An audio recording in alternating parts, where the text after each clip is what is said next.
नमस्कार, सत्यदर्शन न्यूज मध्ये आपले स्वागत आहे. मी पायल शहा.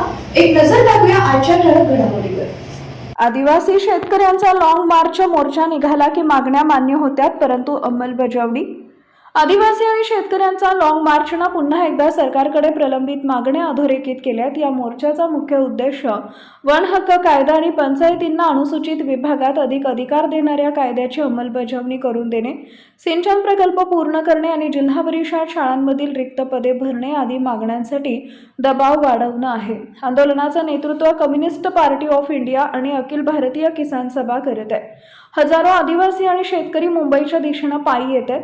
रात्री मिळेल तिथं मुक्काम करून पुन्हा पायी मोर्चा काढतायत. मागण्या सरकारकडे आधीच सादर झाल्या असून आश्वासनं मिळाली असली तरी प्रत्यक्षात अंमलात आणली गेली नाहीयेत. त्यामुळे लोकांचा विश्वास प्रशासनावर कमी झालाय, अशी प्रतिक्रिया मोर्चाचे नेते अजित नवले यांनी दिली आहे. या लॉंग मार्चमध्ये सहभागी शेतकऱ्यांनी लाल झेंडे उभारले असून सरकार समर्थन देत नसेल तर संघर्ष वाढवण्याची चेतावणी या मोर्चाच्या माध्यमातून दिली आहे. या लॉंग मार्चचा उद्देश सरकारकडून दिलेल्या आश्वासनांची पूर्तता व्हावी आणि प्रलंबित प्रश्नांची तातडीनं सोडवणूक व्हावी हा आहे.